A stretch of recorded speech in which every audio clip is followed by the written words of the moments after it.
সবাইকে জানাচ্ছি স্বাগতম। আশা করি তোমরা সবাই খুব ভালো আছো। আজকে আমরা তোমাদের ফার্স্ট সেমিস্টারের ম্যাথমেটিক্স অন ক্লাসটি করাবো। তার আগে তোমাদের একটি বিষয় জানিয়ে রাখি যে তোমরা যদি আমাদের এই কোর্সটিতে জয়েন হতে চাও তাহলে তোমরা আমাদের ফেসবুক পেজে যোগাযোগ করো, অথবা তোমরা যদি এই ভিডিওটি ইউটিউব থেকে দেখে থাকো তাহলে তোমাদের অবশ্যই ডিসক্রিপশন বক্সে অথবা কমেন্টস বক্সে তোমাদের লিঙ্ক দিয়ে দেওয়া হবে। ওখান থেকে তোমরা আমাদের পেজে কথা বলে জয়েন হতে পারবে। এবং তোমাদের জন্য থাকছে একটি অফার।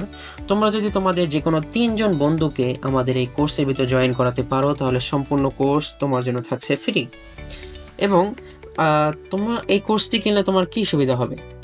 এই কোর্সটি যদি তুমি এনরোল করো তাহলে তোমার 90 থেকে 100% কমন সাজেশন অবশ্যই থাকবে। তার সঙ্গে তোমাকে দেওয়া হবে ম্যাথমেটিক্যাল বিষয়ে যে জটিল বিষয়গুলো আছে তার উপরে লাইভ ক্লাস অথবা রেকর্ডিং ক্লাস তোমাদের অবশ্যই দেওয়া হবে। তো আর কথা না বাড়িয়ে আজকের ক্লাস আমরা শুরু করি। তো আমরা ম্যাথমেটিক্স অনের প্রথম অধ্যায় আজকে করব, নির্ণায়ক অধ্যায়। তো সর্বপ্রথম আমরা নির্ণায়কের সংজ্ঞাটা জানি।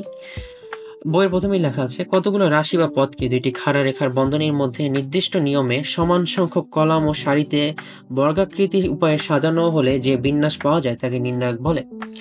কোন নির্ণায়কের সারি বা কলাম সংখ্যাই হবে এর ক্রমের মান, অর্থাৎ নির্ণায়কের সারি অথবা কলামের সংখ্যাকে তার ক্রম বলে। যে সব পদ বা রাশি নিয়ে নির্ণায়ক গঠিত তাকে এর উপাদান বলে।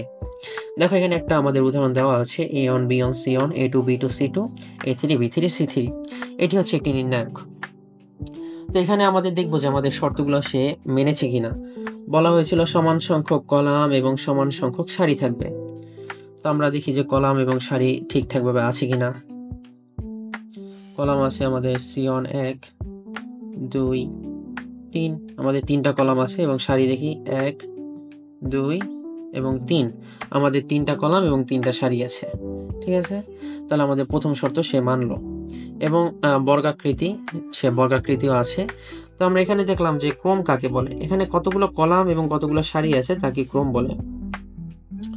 দেখো এখানে এ বি সি এগুলো হচ্ছে যে তোমার উপাদান। এখানে উপাদানের জায়গায় তোমার যে কোনো মান সংখ্যা থাকতে পারে, যেমন 1 2 3 বা যে কোনো সংখ্যা তোমার এখানে থাকতে পারে। অর্থাৎ নির্ণায়কের ভিতরে যে সংখ্যাগুলো থাকে বা যে মানগুলো থাকে এগুলোই হচ্ছে তোমার উপাদান। আর ক্রম হচ্ছে কতগুলো সারি বা কতগুলো কলাম আছে, এগুলো হচ্ছে তোমার ক্রম। তো আমরা অঙ্কের ভিতরে যাই। ও তার আগে একটি বিষয় বলে রাখি, এখানে একটি বিষয় তোমরা অবশ্যই মনে রাখবে যে প্রত্যেকটা মানের সাথে একটি করে চিহ্ন আছে। যেমন প্রথমটা প্লাস, পরে মাইনাস, পরে plus minus plus minus plus minus plus. এটা তোমরা অবশ্যই মনে রাখবে বা লিখে রাখো, খাতায় নোট করে রাখো, এটা তোমাদের সামনে অবশ্যই লাগবে। এ অন হচ্ছে প্লাস, পরে বি অন হচ্ছে মাইনাস, পরে সি অন হচ্ছে প্লাস, পরে মাইনাস প্লাস, তোমার পরে হচ্ছে মাইনাস, তারপরে প্লাস মাইনাস প্লাস, এরকম প্রত্যেকটার সঙ্গে এক একটা করে মান আছে। যাই হোক, আমরা উদাহরণ অন করি, উদাহরণ 1 নাম্বারটা করি, তাহলে তোমাদের আশা করি অনেকখানি ক্লিয়ার হবে। দেখো উদাহরণ 1-এ বলা আছে মান বের করো 3 1 2 6 4 5 9 7 8। তো আমরা এখানে দেখি পদার্থ নির্ণায়ক ইজ ইকুয়াল টু, প্রথমে 3 লিখেছে। তো এখানে একটা বিষয় তোমাদের অবশ্যই মনে রাখতে হবে, সেটি হচ্ছে যখন তোমরা কোনো মান বের করবে, যখনই বলবে মান বের করো, তখন তোমরা প্রথমেই বের করবে সারি, রো এর মান। দেখো এখানে প্রথম রোতে কে আছে, 3 1 2 3 1 2। তো আমাদের সূত্র হচ্ছে প্লাস মাইনাস প্লাস, প্রথমটা প্লাস হবে, পরেরটা মাইনাস, পরে প্লাস। আর এর ভিতরে সবসময় মাইনাস হবে, সবসময় এর ভিতরে মাইনাস হবে। দেখো যে 32 মাইনাস 35, 48 মাইনাস 45, 42 মাইনাস 36, এটা সবসময় মাইনাস হবে।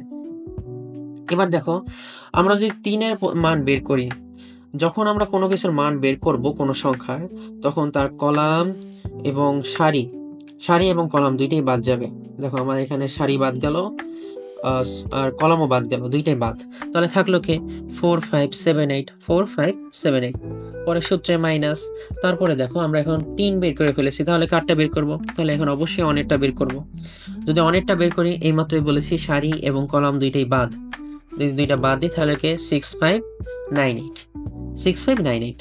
পরে দেখো আমরা এখন 3 বের করলাম, অনও বের করেছি, তাহলে বাদ আছে কে? তাহলে এখন বাদ আছে 2। আমরা 2 যখন বের করবো তার কলাম এবং সারি দুইটাই বাদ, তাহলে কে থাকলো 6 4 9 7 প্লাস 2 6 4 9 7। এখানে দেখো। আচ্ছা, এবার আমরা ক্যালকুলেশনটা একবার দেখি। যখন আমরা এরকম ভাবে করতে যাব তখন অবশ্যই ভিতরে কোনাকুনি গুণ হবে। 7 into 5 4 into 8 6 into 8 9 into 5 6 into 7 9 into 4। সবসময় কোনাকুনি গুণ হবে, এটা তোমরা নোট করে রাখো। তারপরে দেখো আমাদের এই 3 4 8 32 মাইনাস 5 7 35, আমি বলেছি যে ভিতরে মাইনাস হবে সবসময়। পরে সূত্রে মাইনাস, পরে অন, এই যে অন, এখানে অনের জায়গায় যদি অন্য কিছু থাকতো তাহলে অন্য কিছু দিতাম, যখন যা থাকবে তখন তা দিবা। তারপর দেখো 6 8 48 মাইনাস 5 9 45 দিলাম, প্লাস 2 6 7 42 4 9 36। এবং আমরা যদি এটা যোগ বিয়োগ করি, প্রথমটা হচ্ছে 32 থেকে 35 যদি বিয়োগ যায় তাহলে 3 3 3 9, তো -9, কারণ এখানে মাইনাসের মান বের হয়েছে। 35 বড়, 32 ছোট, -3 বের হয়েছিল, এই জন্য -9। পরে দেখো 48 বিয়োগ 45 বের হলো আমাদের 3, এখানে যেহেতু একটা মাইনাস আছে, এখানে প্লাস মাইনাসে মাইনাস, তাই -3 হয়েছে। পরে +2, এখন যদি 42 থেকে 36 যদি আমরা বিয়োগ দিই তাহলে কত বের হয়? 6 বের হয়, তো 6 × 2, তো ভিতরে হলো যে প্লাসের, এখানেও প্লাসের, তাই +12 হয়েছে, = 0। এবার দেখো উদাহরণ 2, প্রমাণ করো যে a on a square on b square on c square a - b b - c c - a। তো লেফট হ্যান্ড সাইড আমরা অঙ্কটা উঠাই, উঠানোর পরে দেখো এখানে একটা তোমাদের অঙ্কটা সাজাইতে হবে, কারণ এই অবস্থায় আমরা অঙ্কটা করতে পারবো না। আমাদের করতে হলে অবশ্যই 2টা 0 হওয়ার পর লাস্টে একটা মান লাগবে। তাহলে তো আমরা এখন কোথা দিয়ে শুরু করব সেটা বুঝতে হলে আমাদের সর্বপ্রথম তোমাদের একটা মান প্রয়োজন হবে। যেমন আমরা এখানে 1 থেকে শুরু করতে পারি। যাই হোক, আমরা এখন দেখাচ্ছি এটা কিভাবে তুমি বের করবে। তো দেখো 0 করতে হবে, প্রথম 2টা 0 করার পর লাস্টে ডাউন করতে হবে, একটা মান থাকবে এবং 2টা 0 করতে হবে। 0 আমরা কিভাবে করতে পারি? এখন যদি আমরা প্রথম সারি থেকে যদি দ্বিতীয় সারি বিয়োগ দিই তাহলে কিন্তু আমরা প্রথমটা 0 পাই, ঠিক আছে? এই যে এখানে লেখাও আছে আর অন প্রাইম, প্রথম সারি থেকে দ্বিতীয় সারি বিয়োগ, তাহলে আমার প্রথম সারিতে কি আছে? প্রথম সারিতে আছে অন, পরের সারিতে কি আছে? পরের সারিতে অন আছে। যদি 1 থেকে 1 বিয়োগ দিই তাহলে আমার থাকে 0। পরেরটা দেখো, প্রথম সারিতে a আছে, পরের সারিতে আছে b, a থেকে যদি b বিয়োগ দিই তাই a - b। প্রথম সারিতে আছে a স্কয়ার, পরের সারিতে আছে b স্কয়ার, তো a স্কয়ার - b স্কয়ার, এই সূত্র অনুযায়ী r1 - r2। এবার দেখো r2 প্রাইম, তাহলে r2 - r3, তাহলে দেখো অন মাইনাস অন, r2 এখানে আছে কি তোমার প্রথম সারি প্রথম আছে অন, পরের সারিতে আছে অন, অন মাইনাস অন 0। পরে দেখো দ্বিতীয় সারিতে আছে b, তৃতীয় সারিতে আছে c, b - c এখানে অনুযায়ী। পরে দেখো তৃতীয় লাস্টে আছে, দ্বিতীয় সারির লাস্টে আছে b স্কয়ার এবং তৃতীয় সারির লাস্টে আছে c স্কয়ার, তাহলে b স্কয়ার - c স্কয়ার। এবং আমাদের শেষে থাকছে কি, যদি আমরা সব 0 বানাই ফেলি তাহলে আমরা ধরবো কারে আর অঙ্ক করবো কারে? তাই লাস্টে যখনই দেখবা যে 2টা 0 বেরিয়ে গেছে এবং তৃতীয় সংখ্যা এসে থেমে যাবে, তারপর এগুলো করবা না। তারপর দেখো অন লিখলাম c এবং c স্কয়ার, ঠিক আছে? অন c স্কয়ার যেরকম আছে সেরকমই থাকবে, শুধু উপরে 2টা চেঞ্জ হয়ে গেল। তারপর দেখো, আচ্ছা আমরা এখানে কি পাইছিলাম? পিডিএফটা একটু উল্টা হয়ে গেছে, তো তোমরা বই থেকে দেখো তাহলে তোমাদের জন্য একটু ইজি হবে। তো আমরা এখন অন দিয়ে যদি কাজ করি, অনের কলাম এবং সারি বাদ, যদি সারি কলাম বাদ দিয়ে দিই তাহলে থাকলো কি a - b b - c a square - b square b square - c square. দেখো a square - b square b square - c square a - b b - c, ঠিক আছে? আমরা ওই যে বাদ দেওয়ার পর এটা রয়ে গেছে, এই জন্যই আমরা 2টা 0 করছিলাম। যদি 2টা 0 না করতাম তাহলে আমরা কারে ধরতাম? এখানে তো 3টা অন আছে, 3টা অন থাকলে আমরা কারে ধরবো আর কারে ছাড়বো? এই জন্য আমরা এটা সাজাইছি, 2টা 0 করছি এবং একটা লাস্টে অন রাখছি। ওকে, আচ্ছা দেখো a - b a square - b square b - c b square - c square, যারে ধরছি তার কলাম সারি 2টাই বাদ দিয়ে দিলে, আর অন যদি আমরা এখানে লিখি বা না লিখি একই কথা, অন দিয়ে গুণ দিলে যে মান আছে ওইটাই থাকবে, এই জন্য অন লেখেন।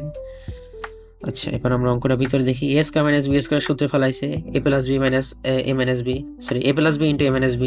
পরেরটা দেখো সেম সূত্র, b স্কয়ার - c স্কয়ার, এটা ধরছে b - c + b + c * b + c, তাই a স্কয়ার - b স্কয়ার সূত্রে ফেলানো হয়েছে। তারপর দেখো এখান থেকে আমরা কি কমন নিতে পারি? প্রত্যেকটা সারি থেকে কিন্তু একটা জিনিস কমন নেওয়া যায়। এখান থেকে আমরা a - b কমন নিতে পারি, এই সারি থেকে আমরা a - b কমন নিয়েছি এবং এই সারি থেকে b - c কমন নিয়েছি। তাহলে কে থাকলো? এখানে থাকলো অন, সরি এখানে থাকলো অন এবং এখানে থাকলো শুধু a + b b + c, a + b b + c। এবার দেখো আমরা তোমরা বলছি যখন এরকম আসবে তখন কোনাকুনি গুণ হবে। যদি আমরা 1 দিয়া প্রথমে দেখো b এর সাথে যদি অন গুণ দিই তাহলে ওইটাই তো থাকলো b + c, এই যে বি প্লাস সি লাগছে, সূত্রে মাইনাস সবসময় ভিতরে মাইনাস হবে, তোমাদের আমি আগেই বলে দিয়েছি।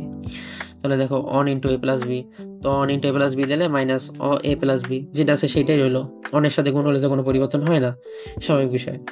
তো দেখো A minus B, B minus C, B plus C, এই দেখো মাইনাসে প্লাসে মাইনাস, মাইনাস প্লাসে মাইনাস, তাই হচ্ছে মাইনাস এ মাইনাস বি। এবার এখানে দেখো প্লাসের বি এবং মাইনাসের বি, এই দুইটা যদি আমরা কাটা দিয়ে দিই, কারণ প্লাস মাইনাসে কাটা হয়ে গেল, তাহলে আমরা কে থাকলো A minus B, B minus C এবং সি মাইনাস এ, তাহলে আমাদের ডান পক্ষ প্রমাণ হলো কিনা? প্রমাণ হয়ে গেল। তো এই হলো আমাদের আজকে, এতটুকুই আমরা পড়াবো যাতে তোমাদের উপর বেশি চাপ না পড়ে। ইনশাল্লাহ সামনে বাকিগুলো তোমাদের পড়াবো। তোমাদের এর অনুরূপ একটি অঙ্ক তোমাদের করার জন্য দিয়ে দিই, যাতে তোমরা প্র্যাকটিস করতে পারো। কত নাম্বার দেওয়া যায় তোমাদেরকে?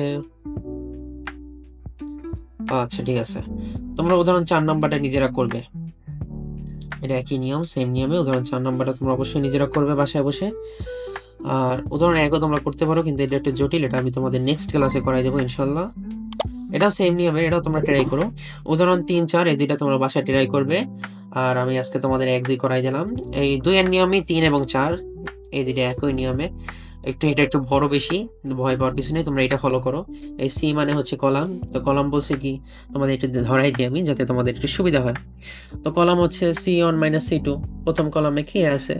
প্রথম কলামে আছে তোমার এ, দ্বিতীয় কলামে আছে কি অন, অন থেকে অন যদি বিয়োগ যায় তাহলে 0, পরে কি আছে এ মাইনাস বি, দেখো কলমে 1 মাইনাস কলম 2, তাহলে এ মাইনাস বি, এর সাথে যদি বিয়োগ দিই, পরে কলমে দেখো এ স্কোয়ার মাইনাস বি স্কোয়ার লাস্টে, এবং এই সাইডে 2 নাম্বার কলমে আছে বি স্কোয়ার মাইনাস সি এ, বি স্কোয়ার মাইনাস সি এ। তো মাইনাস, এখানে যদি আমরা মাইনাস করতেছি, যদি মাইনাস দিই তাহলে প্লাসের বিটা মাইনাস হয়ে গেছে, আর ভিতরে যে মাইনাসটা ছিল এটা মাইনাস মাইনাস প্লাস হয়ে গেছে, কারণ কি আমাদের এখানে একটা মাইনাস আছে, ঠিক আছে। এবং পরেরটা দেখো, পরে বলছে কি C2 মাইনাস C3, C2 তে আছে কি অন মাইনাস 1 0, এবং বি মাইনাস সি, পরে এই যে এই সারির সাথে যদি এটা বিয়োগ দিই বি মাইনাস সি, এবং কলাম 2 এর সাথে যদি 3 বিয়োগ দিই বি স্কোয়ার মাইনাস সি এ মাইনাস সি স্কোয়ার প্লাস, এখানে প্লাস আছে আর এইটা হলো মাইনাস, এই যে আমার মাইনাস আর এই মাইনাস দুইটা প্লাস হয়ে গেছে, যে কারণে প্লাস এ বি হয়েছে, এবং লাস্টেটা একই থাকবে, আমরা কোনো চেঞ্জ করবো না। এখন তোমাদের একটা প্রশ্ন হতে পারে যে স্যার আমরা কোনটা চেঞ্জ করব এবং কোনটা চেঞ্জ করব না, মানে কোনটার জন্য বিয়োগ দিব আর কোনটা দিব না। তোমরা সবসময় খেয়াল রাখবা যে অন কোথায় আছে। দেখো আগেরটার কিন্তু অন ছিল কোথায়? আগেরটার অন ছিল কিন্তু আমাদের কলামে, সরি সারিতে ছিল, না না না কলামেই ছিল। আর এইটার অনন আছে কোথায়? এটার অনন আছে আমাদের সারিতে, সরি এটার আমি একটু আউলে ফেলছি, আরেকবার আমি বলছি তোমাদের সুবিধার জন্য। এইটার অনন আছে যে তোমার কলামে, এবং এইটার অনন আছে তোমার সারিতে, যে কারণে তোমার বিয়োগ দেওয়া লাগছে, এরকম এরকম বিয়োগ দিলে আমরা এই মানটা পাইছি। হয়তো বা তোমরা একটু কনফিউশনে পড়ে গেছো যে আপনি কি বললেন, আমরা তো বুঝতেছি না, এই জন্য আরেকবার তোমাদের ক্লিয়ার করে বলছি আমি, যাতে তোমাদের সুবিধা হয়। একটু ওয়েট করো, আমি এটা মুছে তারপর বলছি তোমাদের। দেখো আমরা এটা জানি, এটা কি আমাদের, এটা আমাদের কলাম, এটা আমাদের সারি। পিডিএফটা একটু উল্টা করে দিচ্ছি, তো ধরো আমি সোজা করে দিচ্ছি তোমাদের, সোজা করলে সুবিধা হবে বুঝতে তোমাদের, আশা করি। দেখো দেখো এখানে হচ্ছে গিয়ে তোমার আমাদের বাম পক্ষের ভিতরে দেখো, এটা হচ্ছে আমাদের কলাম এবং এটা হচ্ছে সারি। যখন কলামে মান থাকবে তখন আমরা রোতে বিয়োগ দেব, রোতে বিয়োগ দেওয়ার পর 2টা 0 বানাবো এবং লাস্টেরটা অন রাখবো, যখন 3টা অন এরকম থাকবে। এবং যখন আমাদের থাকবে অন্যরকম, ঠিক এরকম থাকবে, যখন যে 3টা অনই আমার আছে যে তোমার সারিতে, তাহলে আমরা কলাম বিয়োগ দেবো। যখন সারিতে থাকবে তখন কলাম বিয়োগ, যখন কলামে থাকবে তখন সারি বিয়োগ। এটা তোমরা অবশ্যই মনে রাখবে এবং লিখে রাখো। যখন কলামে থাকবে তখন হচ্ছে তোমার সারি বিয়োগ, যখন সারিতে থাকবে তখন কলাম বিয়োগ দিতে হবে। তোমরা বাসায় 3 নাম্বার এবং 4 নাম্বার প্র্যাকটিস করো। ইনশাল্লাহ আমরা পরবর্তী ক্লাসগুলোতে বাকি অঙ্ক নিয়ে আলোচনা করব। একদিনে সবগুলো আলোচনা করলে তোমরা সবাই কনফিউশনের ভিতর পড়ে যাবে। তাহলে আজকের মতো আমাদের ক্লাস এখানেই সমাপ্ত করছি, দেখা হবে পরবর্তী ক্লাসে। আসসালামু আলাইকুম ওয়া রাহমাতুল্লাহি ওয়া বারাকাতুহু।